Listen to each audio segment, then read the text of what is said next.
नारी अगर पति का नाम लेती है तो उसकी आयु तिल भर की क्षीण होती चली जाती है। कितना? तिल भर। स्कंद पुराण में लिखा है तिल भर की आयु क्षीण होती चली जाती। नारी ज्येष्ठ पुत्र का नाम लेती है, हाँ ज्येष्ठ में अगर बेटी है तो उसका नाम ले सकती है, पर ज्येष्ठ पुत्र बड़ा पुत्र है और पुत्र का नाम लेती है तो उस बालक की कभी उन्नति नहीं हो सकती। तन से, मन से या धन से वो बालक हमेशा दुखी ही रहेगा।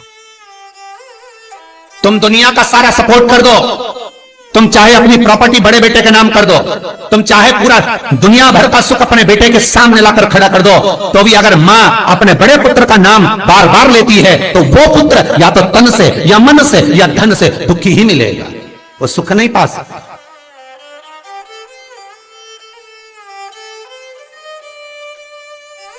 और जिन जिन के घर में बड़ा पुत्र हो और बड़े पुत्र का नाम आप माताएं लेती हो तो उसकी दशा जरूर देख लेना एक बार। हो कथा गलत नहीं कह सकती, स्कंद पुराण कभी गलत नहीं जा सकती।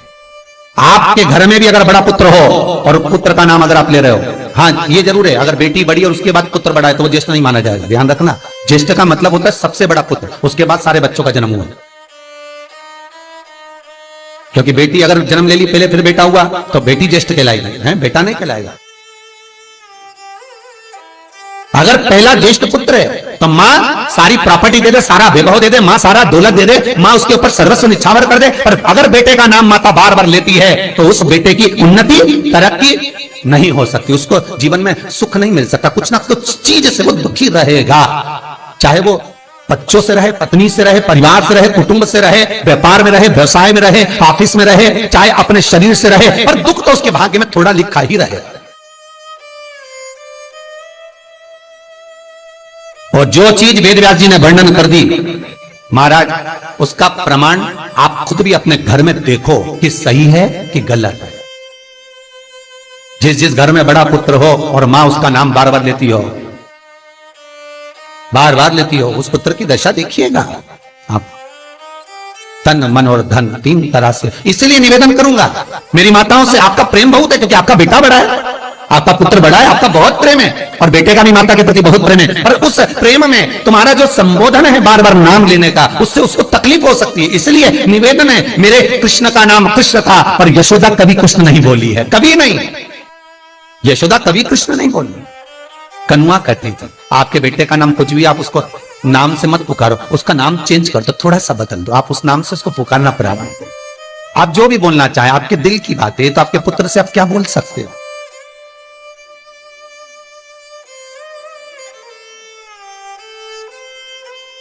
मेरी कौशल्या मैया राम को केवल राम ही कहती थी।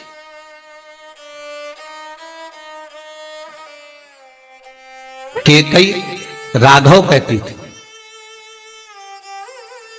सब्सक्राइब करें। सुमित्रा रघु कहती थी, पर कौशल्या नाम नहीं बदली। और ज्येष्ठ पुत्र थे राम, बड़े थे,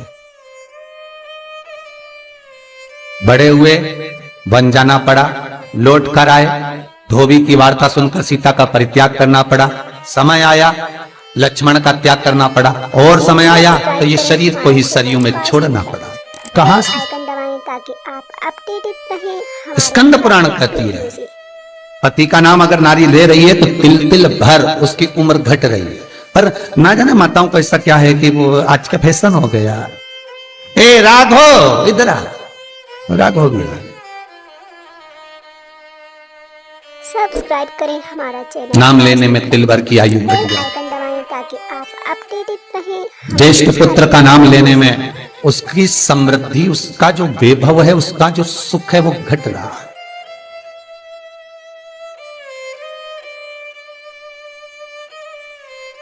तीसरा, जिस गुरु से गुरु मंत्र लिया है, गुरु दीक्षा ली है, जिस गुरु से आपने गुरु मंत्र का स्मरण किया है, जिस गुरु से आपने गुरु मुख हुए हैं, जिस गुरु से आपने गुरु मंत्र लिया है, आपने अगर मंत्र ले लिया, चार जगह पर बात निकले, कोई पूछ भी ले कि आपने गुरु मंत्र किससे लिया, तो बता दो भैया हम तो वहां गए थे, वहां का जो गुरु जी है उनसे हमने गुरु मंत्र लिया, वही हमारे गुरु है।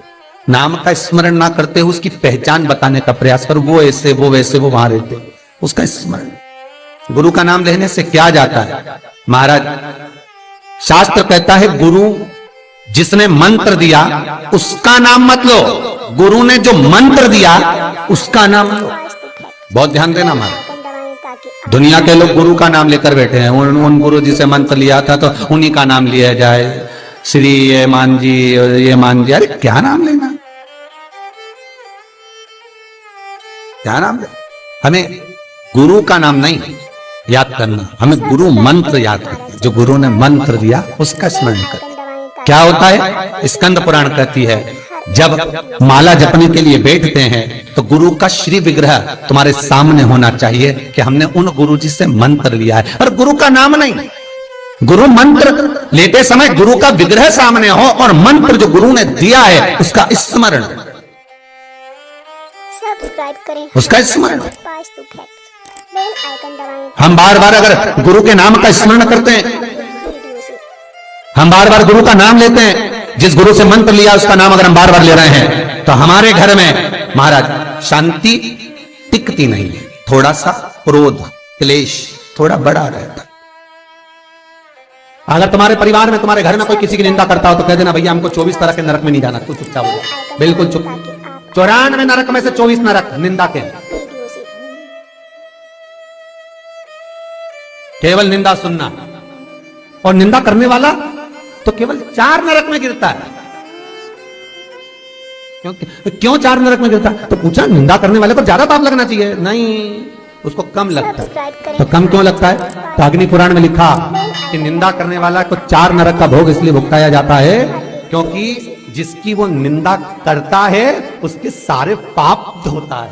मतलब आप किसी की निंदा कर रहे हो तो उसके पाप धुल रहे हैं। किसके? जिसकी निंदा हो रही है। तो वो निंदा करने वाले को तो भगवान ने इसलिए पैदा करा क्योंकि तू पाप धोएगा, तो इसलिए उसको 4 नरक। और जो सुन रहा है, अरे बोलो तो जम के, उसको 24 नरक। सब्सक्राइब करें हमारा पूरा चैनल, 100% पाप कर्म तुम्हारे होंगे। ताकि आप अपडेट उसको तो कम ही लगा जिसने कर लिया, वीडियो से और जो सुन रहा है उसको ज्यादा लगा। निवेदन करूंगा जिसकी किडनी गड़बड़ हो गई हो, जिसका लीवर गड़बड़ हो गया हो, जिसको डायलिसिस चल रहा हो और छूट नहीं रहा हो, बैकुंठ चतुर्दशी के दिन बेल आइकन दबाएं ताकि आप नदी के घाट पर, नदी तालाब सरोवर कुआं बावड़ी जो हो उसके तट पर 14 दीप लगाकर, पीपल के पत्ते पर शहद डालकर और उसमें एक काली मिर्ची शंकर जी का नाम डालकर बोलकर उसमें चढ़ा दें। उसी पत्ते की काली मिर्ची थोड़ा सा शहद घाट पर डाल दें और उस पत्ते को घर पर लेकर आ जाए। जिसको डॉक्टर ने कह दिया डायलिसिस होगा, किडनी लीवर गड़बड़ हो रहे हैं, बैकुंठ चतुर्दशी के दिन रात्रि को 14 दीप लगाकर जब घाट से आए, जिस व्यक्ति को रोग है बीमारी है उसको वो पत्ते समेत चटा देगा। हमारे हर एक वीडियो से और फिर जाकर आप 8 दिन 10 दिन बाद जांच करवाओ, आपको उसका फल प्राप्त हो जाए। और विश्वास रखकर, क्योंकि हरि और हर मिलन कोई साधारण नहीं है। बैकुंठ चतुर्दशी का हिंदू धर्म का एक त्योहार जो हमारे भगवान शिव ने निर्मित किया है। शंकर ने जिन वारों को बनाया, त्योहारों को बनाया, तिथियों को बनाया, घड़ी और पल बनाए, शिव महापुराण में सब लिखा है कि एक एक पल, एक एक घड़ी, एक एक तीर्थ का एक एक स्मरण जो करा गया है हमारे यहाँ त्योहारों का, तिथियों का, वारों का, नक्षत्रों का, ये शंकर ने करा। ये कोई सहज नहीं बना,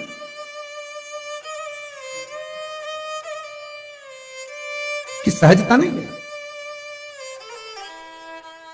श्री शिवाय नमस्तुभ्यं, श्री शिवाय नमस्तुभ्यं, सब्सक्राइब करें हमारा श्री चैनल शिवाय ताकि आप नमस्तुभ्यं।